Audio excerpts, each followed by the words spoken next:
नमस्कार साथियों।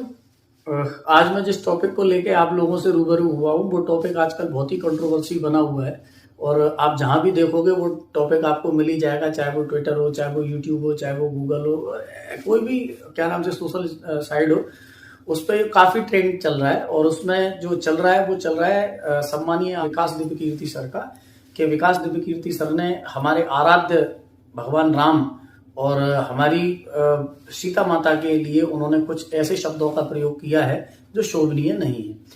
तो सबसे पहले तो मैं ये स्पष्ट करना चाहूंगा कि मैं दिव्य कीर्ति सर का विरोध नहीं कर रहा हूं, मैं दिव्य कीर्ति सर के खिलाफ नहीं हूं, मैं दिव्य कीर्ति सर के ऊपर प्रश्न चिन्ह नहीं लगा रहा हूं। दिव्य कीर्ति सर ने कोई भी बात अपने तरफ से मनगढ़ंत तरीके से नहीं कही है। ये बात उन्होंने खुद स्वीकारी है कि मैंने कोई बात अगर मनगढ़ंत की है तो उसके लिए मैं क्षमा प्रार्थी हूं, लेकिन मैंने जो भी कहा है वो सब पुस्तकों में लिखा हुआ है। आपने भी अगर वो वीडियोस देखी हो तो उन वीडियो में उन्होंने बताया है, उन्होंने पुरुषोत्तम दास अग्रवाल जी की पुस्तक को कोट वहां पे किया है, उन्होंने वाल्मीकि रामायण को भी वहां पे प्रमाण के रूप में दिखाया है, साक्ष्य के रूप में दिखाया है, उन्होंने विश्वनाथ त्रिपाठी जी की पुस्तक को भी साक्ष्य के रूप में दिखाया है, उन्होंने महाभारत में मार्कंडेय ऋषि के द्वारा कही गई बात को भी उन्होंने साक्ष्य के रूप में रखा है। और स्पष्ट रूप से उन्होंने कहा भी है कि अगर इसके अलावा मैंने कोई बात कही हो तो मैं क्षमा प्रार्थी हूं। तो मैं उनके लिए प्रणाम करता हूं कि उन्होंने माफी मांगने की कोशिश की है और उन्होंने साथ में ये भी स्पष्ट किया है कि इसके अलावा मैंने कुछ नहीं कहा।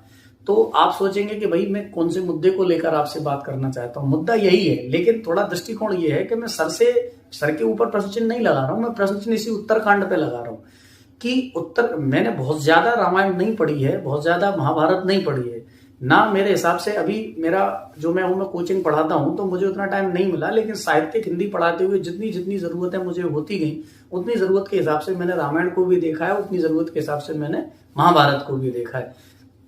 तो एक चीज है जो मेरे दिमाग में कौंधी, वो ये कि आप सारे के सारे जितने भी साक्ष्य सर ने दिए हैं वो सारे के सारे साक्ष्य में एक चीज कॉमन है, उत्तरकांड।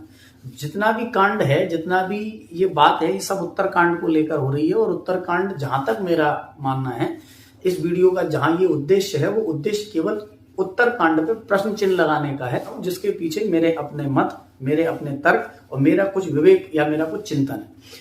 आप कोई भी काव्य पढ़ते हैं या कोई काव्य सुनते हैं या कोई काव्य आप देखते हैं या कोई मूवी देखते हैं या कोई उपन्यास पढ़ते हैं या आप किसी से कोई कथानक सुनते हैं, आप पूरी पुस्तक नहीं पढ़ पाएंगे, पूरा उपन्यास नहीं पढ़ पाएंगे, लेकिन आप पात्र की मनोवृत्ति समझ लेंगे कि ये पात्र आखिर करना क्या चाहता है।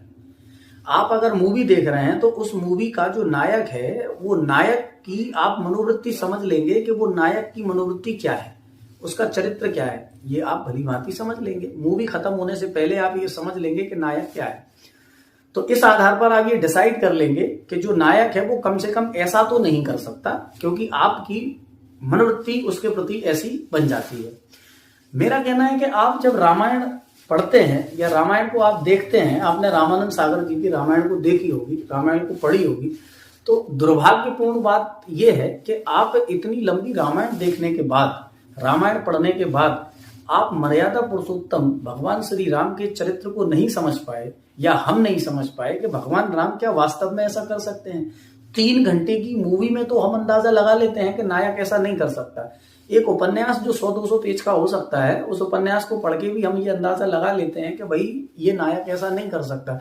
तो हमारे पूरे भारतवर्ष के संस्कृति के, सभ्यता के, मर्यादाओं के, सम्मान के जो नायक हैं, अधिनायक हैं, उनके चरित्र के बारे में हम अभी तक ये डिसाइड ही नहीं कर पाए कि वो कैसा कर सकते हैं और कैसा नहीं कर सकते। ये दुर्भाग्यपूर्ण है। तो मुद्दा ये दोनों ही है, हालांकि मुद्दे उसमें कई हैं जिनमें कॉन्ट्रडिक्शन की स्थिति है, लेकिन हम केवल 2 ही बिंदुओं पर चर्चा करेंगे। तो पहली बात यह है कि जो युद्ध कांड है, युद्ध कांड के 128वें सर्ग का 119वां श्लोक है, वो मैं लिखा है, मैं बता रहा हूं वो श्लोक क्या है, पढ़ के सुना रहा हूं। श्लोक है कि रामायण मिदम कृत्स्यनम श्रवणतः पठता सदा और प्रीयते सततम राम साहि विष्णु सनातन।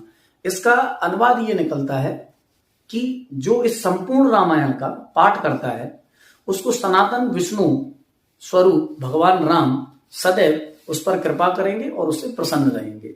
यहां पर जो पूरे श्लोक में जो बात ध्यान देने वाली है वो बात केवल एक शब्द है और वो है संपूर्ण रामायण। संपूर्ण रामायण तो इस बात से ये अंदाजा लगाया जा सकता है, अंदाजा नहीं बल्कि ये फैक्ट है, इस बात के को अपन समझ सकते हैं कि जब भगवान राम खुद ये बात कह रहे हैं कि ये संपूर्ण रामायण का जो पाठ करेगा उस पर सनातन विष्णु स्वरूप भगवान राम सदैव कृपा करेंगे, तो संपूर्ण तो उन्होंने यही कह दिया, तो उत्तरकांड का सवाल ही पैदा नहीं होता। पहली बात, जब वो ये कह चुके कि ये संपूर्ण है तो फिर उत्तरकांड का सवाल पैदा नहीं होता। ये मेरी अंदर की ऊहापोह का ये पहला कारण है। दूसरा कारण उत्तरकांड में जब लवकुश से भगवान राम पूछते हैं कि भाई ये बताओ कि आपका ये जो सुंदर सा जो आपने काव्य पाठ किया है ये किसने लिखा है, तो वहां पर लवकुश खुद कहते हैं कि ये जो पाठ है ये महर्षि वाल्मीकि ने लिखा है राजन, और इस महर्षि वाल्मीकि द्वारा लिखे गए पाठ में 500 श्लोक हैं और 6 कांड हैं। ठीक है, ये बात वो कह रहे हैं, कौन? लवकुश कह रहे हैं। कहाँ कह रहे हैं? उत्तरकांड में कह रहे हैं इस बात को कि 500 श्लोक हैं और 6 इसमें क्या है? कांड हैं। और अब सीधी सोचने वाली बात यह है कि जब लवकुश इस बात को कह रहे हैं कि इसमें 500 श्लोक हैं, तो आप अगर ठीक से उसको पढ़िएगा उत्तरकांड से पहले यानी अंतिम कांड तक आप जब पढ़ेंगे तो आप पाएंगे कि उसमें 500 नहीं 534 श्लोक हैं। तो सवाल ये उठता है कि ये 34 एक्स्ट्रा कहां से हो गए भाई? जब लवकुश कह चुके कि 500 है तो 34 कहां से हो गए? तो एक तो ये बात है कि अगर वहां 34 हुए हैं तो संभावना है कि उत्तरकांड में भी कुछ ना कुछ जोड़ने की कोशिश की है और उत्तरकांड एक्स्ट्रा जोड़ा गया है। और इसी में ये कहा गया है कि इसके अलावा महर्षि वाल्मीकि ने उत्तरकांड की भी रचना की है, ये भगवान राम को बताया है लवकुश ने। अब मेरा जो यहां से विचार करना स्टार्ट हुआ वो ये हुआ कि जब एक बार में लवकुश ये बता दिए कि इसमें 500 श्लोक और 6 कांड हैं, तो एक बार में क्या वो ये नहीं बता पाए कि इसमें 7 कांड हैं?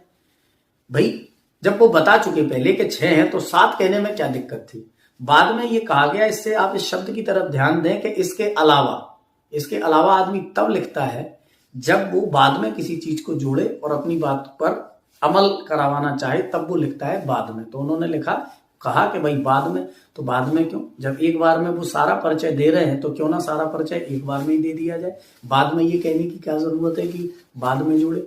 ये दूसरी बात है जिससे मेरे दिमाग में ये सवाल पैदा हुआ। अब अगली बात करते हैं उत्तरकांड की। अब ये 2 बिंदुओं की चर्चा करते हैं ताकि वीडियो बड़ी ना हो। इसमें ये कहते हुए प्रमाण दिया है, साक्ष्य दिया है सर ने कि इन पुस्तकों में ये बात कही है कि शंबुक बदवाली और माता सीता से ऐसे शब्दों के प्रयोग बने। तो मैं सबसे पहले शंबुक बध की बात करना चाहूंगा। शंबुक बध, अब आपसे मैं एक बात पूछना चाह रहा हूं। शंबुक बध भगवान राम ने किया ऐसा कहा जाता है क्योंकि वो शूद्र था। अब मेरा केवल जो सोचना शुरू हुआ वो इस बात को लेकर हुआ कि शंबुक का वध राम ने किया, भगवान श्री राम ने किया। शंबुक को ढूंढने भगवान श्री राम ही गए। अब एक सोचने वाली बात यह है कि भगवान जिस समय वनवासी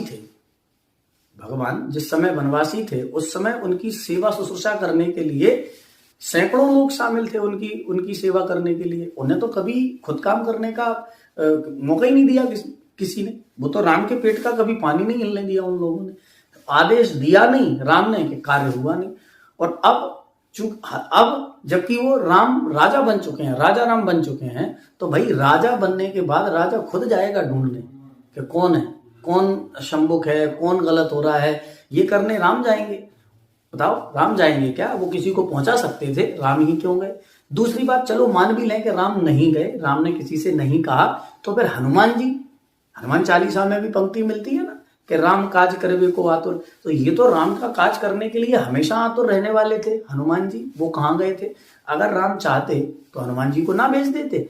लंका में बात करने के लिए अंगद को भेजा और सीता का पता लगाने के लिए उन्होंने किसको भेजा? हनुमान जी को भेजा। तो जब अंगद भेजा, हनुमान जी को भेजा उन्होंने, तो फिर शंबुक को ढूंढने वो खुद कैसे चल पड़े? वो तो भाई राजा बन गए ना। राजा बनने के बाद वो तो किसी को भी भेज सकते थे और हनुमान जी खुद ही भी जा सकते थे। तो ऐसा क्यों हुआ? ये दूसरी बात है। तीसरी बात, शंबुक वध में ये कहा गया कि उन्होंने म्यान से चमचमाती हुई तलवार निकाली।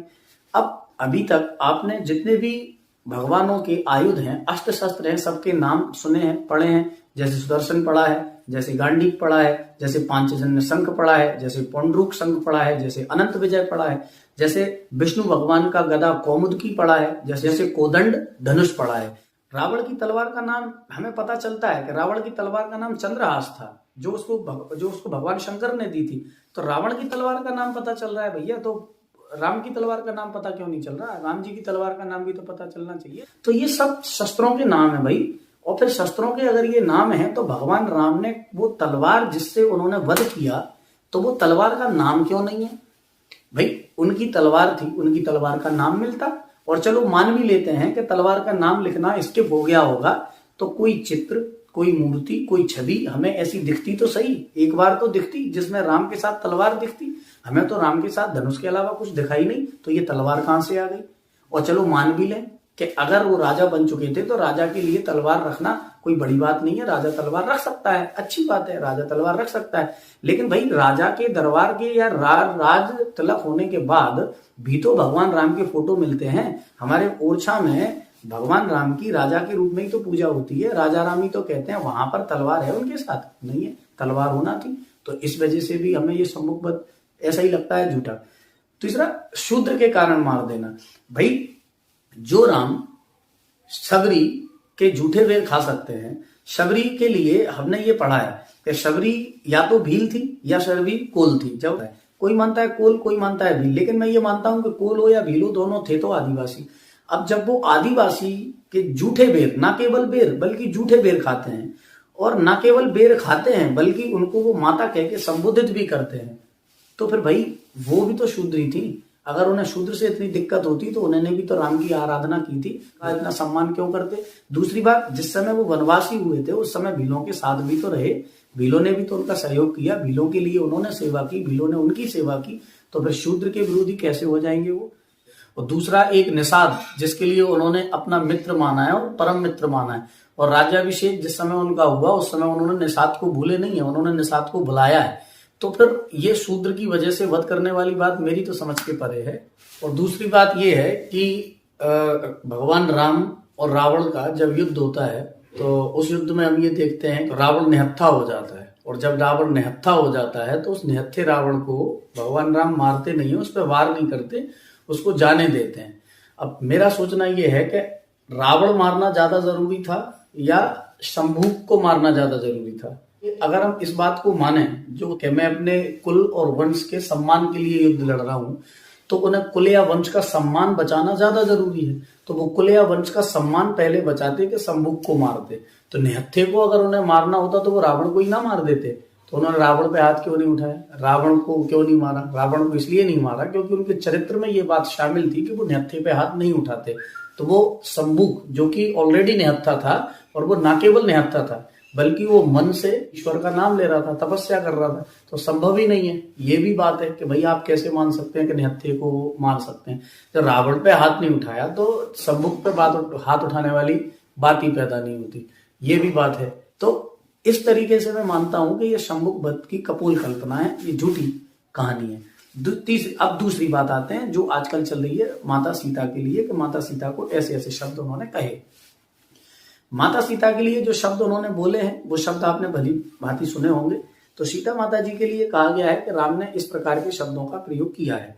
अब मैं पहले ही कह चुका हूं कि आप जब कोई भी काव्य को पढ़ते, सुनते या देखते हैं तो उसके 1-2 घंटे में ही आप ये अंदाजा लगा लेते हैं कि ये नायक की प्रवृत्ति क्या है, एटीट्यूड क्या है, किस तरीके का इसका चरित्र है। तो भाई राम का चरित्र जब हम इतने लंबे समय तक हमने रामानंद सागर जी की रामायण को देखा है, और रामानंद सागर जी ने भी, ये आपने सुना होगा कि रामानंद सागर जी भी उत्तरकांड की रामायण को बनाने के लिए तैयार नहीं थे। रामायण के उत्तरकांड बनाने के लिए उन पर प्रेशर डाला गया, उनसे कहा गया, तब उन्होंने मजबूरन उत्तरकांड बनाया था। वो खुद उत्तरकांड की रामायण को बनाने के लिए तैयार नहीं थे, यानी वो भी ये मानते थे कि उत्तरकांड रामायण, मूल रामायण का पाठ नहीं है।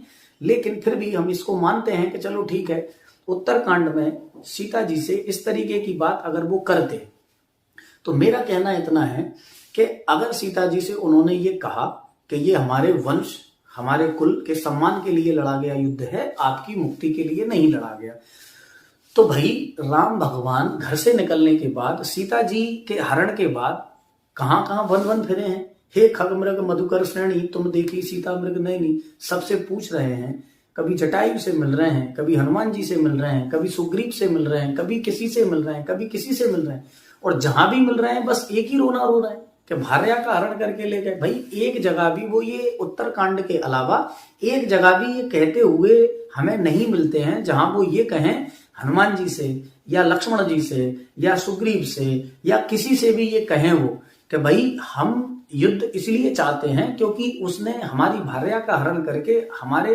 कुल हमारे वंश के सम्मान को ठेस पहुंचाई है, इसलिए हम अपने कुल और वंश के सम्मान को बनाए रखने के लिए युद्ध करना चाहते हैं। कहीं तो कहते हैं उत्तरकांड के अलावा। और उत्तरकांड अगर झूठा है, उत्तरकांड अगर कपोल कल्पना है, तो मैं मानता हूं कि फिर ये दिव्य कीर्ति सर को बायकाट करने वाली बात नहीं है। हमें इस उत्तरकांड को बायकाट करना चाहिए। और पहले इसकी पूरी, देखो मैंने फिर से कह रहा हूं कि मैंने पूरी रामायण नहीं पढ़ी है, महाभारत नहीं पढ़ी है, जितनी जरूरत मुझे पढ़ाने के लिए हुई मैंने उतना पढ़ा है, लेकिन उन सारी चीजों से मैंने ये समझा है कि भाई ऐसा पॉसिबल नहीं है, ऐसा नहीं हो सकता है ना, इस तरीके की बात नहीं है। बायकाट करना है तो हमें उत्तरकांड का करना चाहिए, विकास दिव्य कीर्ति सर का नहीं। जितनी मेरी और आपकी उम्र है उससे कई गुना ज्यादा उन्होंने आईएएस आईपीएस अधिकारी बनाए हैं, और मैं इसलिए नहीं कि उनके आईएएस आईपीएस अधिकारी बनाए जाने की वजह से उनका सपोर्ट कर रहा हूं। हालांकि एक शिकायत मुझे उनसे भी है छोटी सी, वो शिकायत ये है कि वो बहुत अच्छे विवेकशील व्यक्ति हैं, वो इस बात को मुझसे भी बेहतर तरीके से समझ सकते हैं कि इसमें कितना सच और कितना झूठ और कितना मिलावट है। वो इस बात को भी स्पष्ट कर सकते हैं, तो उन्हें ये स्पष्ट करना चाहिए। बस यही मुझे आप सभी से कहना था। अब आप सभी से विदा चाहता हूं।